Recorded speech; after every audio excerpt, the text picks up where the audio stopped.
उनका सरेंडर करने का दबाव इसलिए पुलिस बना रही थी कि कोई कंपनी से विवाद था, तो मैं कहूंगा कि सूर्या को अपराधी की नजर से नहीं, उसे बागी की नजर से देखिए। नमस्कार, आदाब, जोहार साथियों।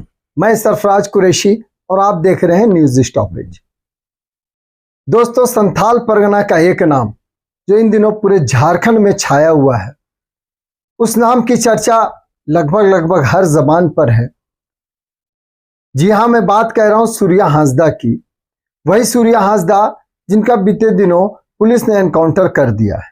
लेकिन इस मामले को लेकर लगातार विपक्ष मुखर है और भाजपा ने इसके लिए 7 सदस्यीय टीम का गठन किया है, जिसमें पूर्व मुख्यमंत्री अर्जुन मुंडा सहित अन्य 7 लोग वहां पर निरीक्षण करेंगे, परिवार से मिलेंगे।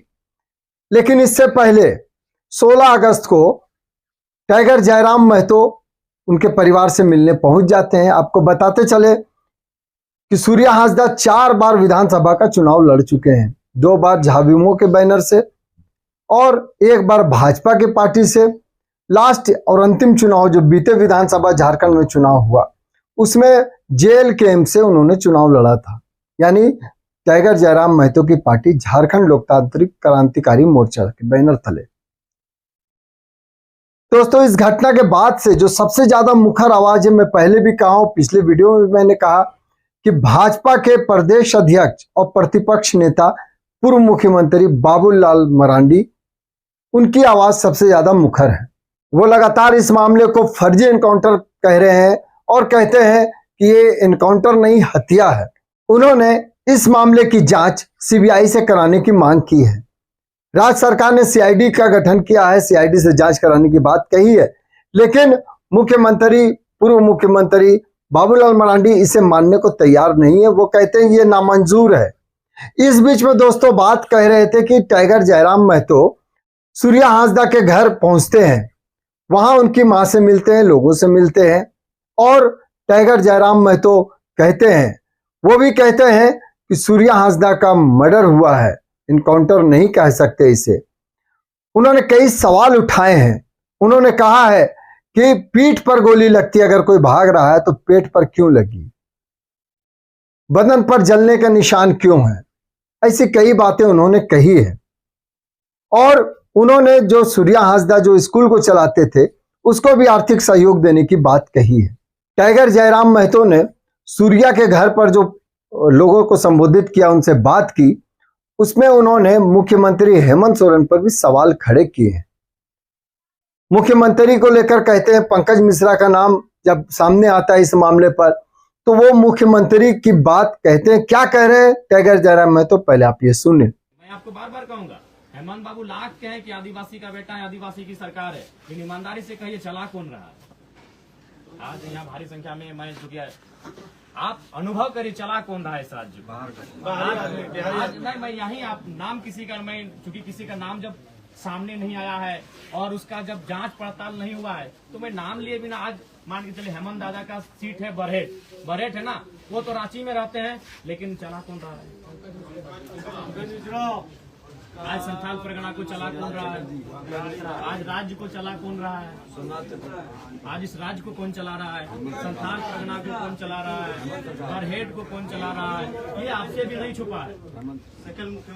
इसलिए आज ये जो घटना घटी, जिसने सवाल खड़े किए हैं, ये यही घटना है कि सूर्या वो शख्स था जो कंपनियों के गेट के बाहर खड़ा होकर कहता था कि आप काम सेकंड कीजिए, पहले एजुकेशन और हेल्थ की बात कीजिए। टाइगर जयराम महतो कहते हैं कि सूर्या जो है वो अपराधी नहीं, वो बागी थे।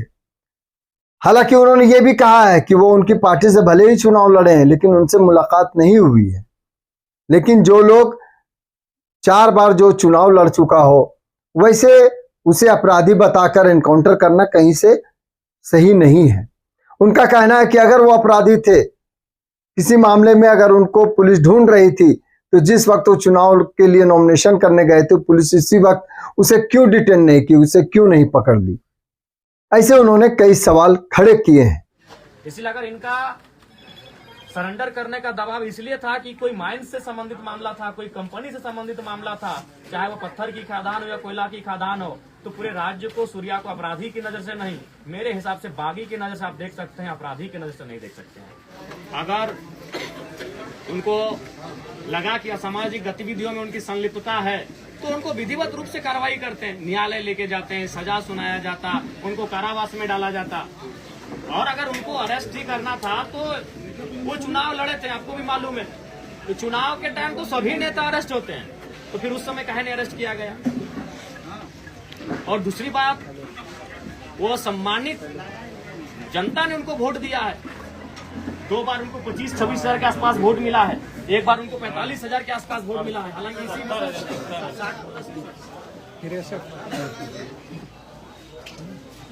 यानी हमें तो लग रहा है कि अगर आज लोबिंदा अगर बीजेपी शिफ्ट नहीं करते तो हमें लगता है सूर्या भाई इस बार विधायक बन के चले जाते।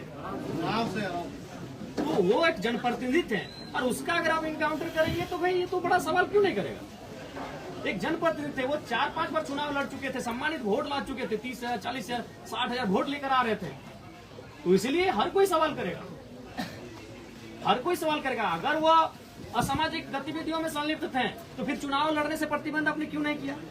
जब वो चुनाव का नॉमिनेशन भरने जाते थे तो क्यों नहीं उनको आपने डिटेन किया, अरेस्ट किया भाई? बताते चले दोस्तों कि सूर्या हांसदा एक स्कूल का भी संचालन करते थे। उनकी पत्नी ने भी रांची में हुए प्रेस कॉन्फ्रेंस में इसकी जानकारी दी थी। बताया था कि लगभग 250 से 300 बच्चे उस स्कूल में पढ़ते हैं जिसको सूर्या हांसदा चलाते थे। वो निःशुल्क स्कूल है, वो बच्चों को पढ़ाते हैं और पूरा खर्च सूर्या हांसदा उठाते थे।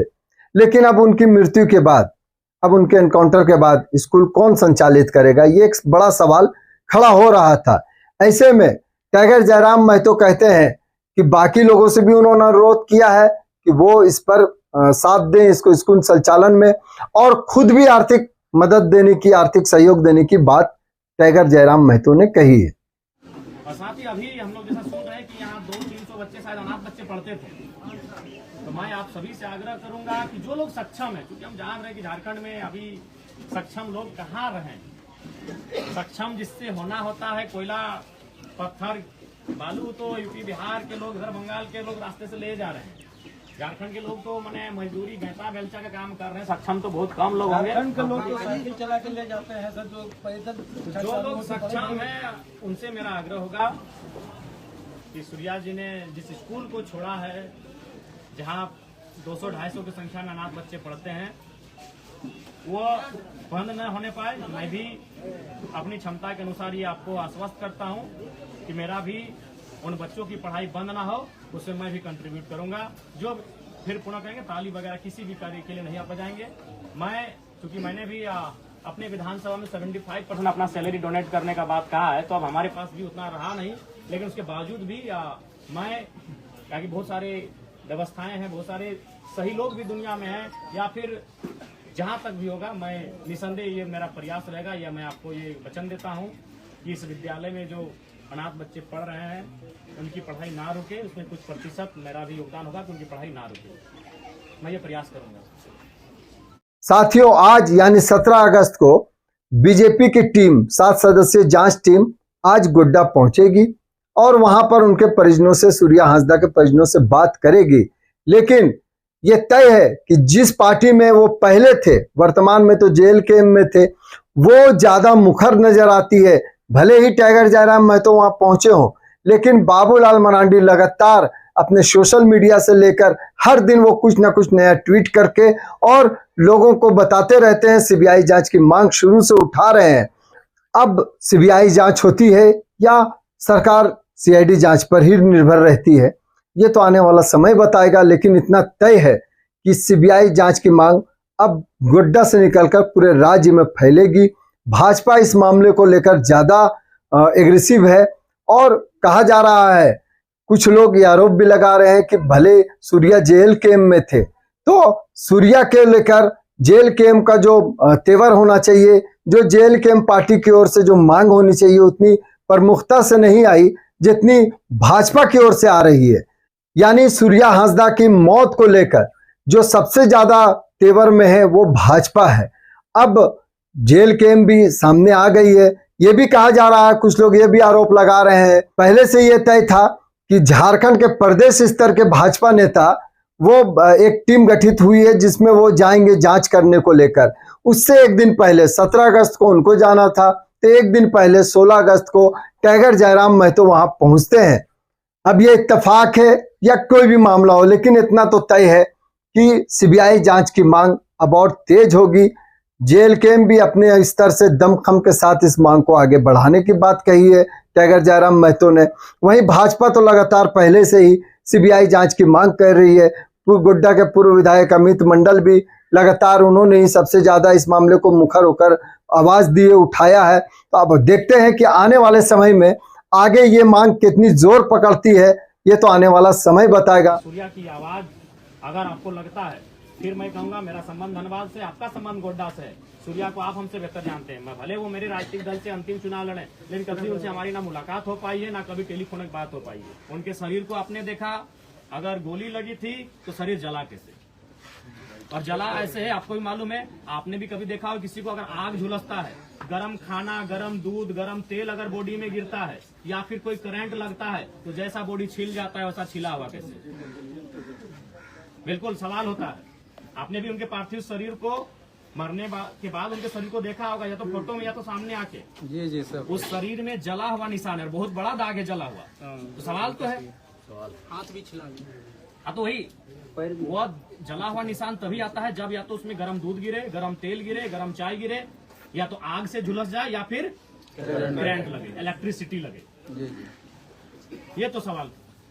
दूसरी बात मरा हुआ आदमी का इंटरनल। दूसरी बात सीआरपीसी धारा 46 और धारा 49 कहती है, हालांकि नियमता टोटली नहीं, लेकिन वो कहती है कि अगर कोई व्यक्ति जिसपे आपको संदेह है कि उसका पूर्व से किसी असामाजिक कार्य में गतिविधियां रही हैं, तो कम से कम उसका हाथ भी बांधा जाता है। हाथ तो बांधा नहीं था, अगर हाथ बांधा हुआ था तो आप तो ये बहाना भी नहीं बनाते कि बंदूक छीन के भाग रहा था। 46 और 49 के अनुसार हाथ बांधना भी है, यानी हाथ भी इनका नहीं बांधा गया। जिस जगह पे घटना घटी वहां कोई और घायल होने की सूचना तक नहीं है। अगर इनके साथी इन्हें छुड़ाने के लिए आए थे या फिर ऐसा कोई कृत्य हुआ था तो और कुछ घटनाएं जख्म की सामने आनी चाहिए थी, लेकिन ऐसा कुछ नहीं हुआ है। तो ये स्पष्ट है कहीं ना कहीं आज प्रशासन पर किसी का दबाव है। अब वो दबाव देने वाले कौन है ये मुझे नहीं मालूम है, वो जांच का विषय है। इसीलिए राज्य सीबीआई जांच की मांग करता है और हमें लगता है पूरा राज्य सूर्या हांसदा की इस एनकाउंटर पर सीबीआई जांच की मांग करता है। सीबीआई जांच हो, दूध का दूध, पानी का पानी हो। तो आप तमाम जो जनता जनार्दन यहाँ उपस्थित हुए हैं, निसंदेह कल को बहुत सारे राजनेता यहाँ आएंगे, लेकिन जिस हुजूम के साथ आप आए हैं शायद कल नहीं आएंगे, क्योंकि आपका वो स्नेह उनके साथ नहीं है, आपका वो लगाव उन नेताओं के साथ नहीं है। मैं भी जानता हूँ आज जिस भारी भीड़ के साथ आप इस घर में आए हैं, कल को संभवतः बहुत सारे राजनीतिक दलों के बड़े नेता यहाँ आ भी सकते हैं, लेकिन आप शायद इस भारी संख्या में वहाँ नहीं आएंगे, क्योंकि आपका स्नेह, आपका लगाव उनके साथ वैसा नहीं है। मेरे साथ आपका विशेष लगाव है। तो मैं आपको ये आशा और मैं ये आपको भरोसा दिलाता हूँ कि इस इनकाउंटर के विषय में सीबीआई जांच की मांग को मजबूती के साथ हम लोग रखेंगे। चलिए दोस्तों, आपका बहुत बहुत धन्यवाद कि आप लगातार हमारे वीडियो को देख रहे हैं, उसे पसंद कर रहे हैं, इसके लिए बहुत धन्यवाद।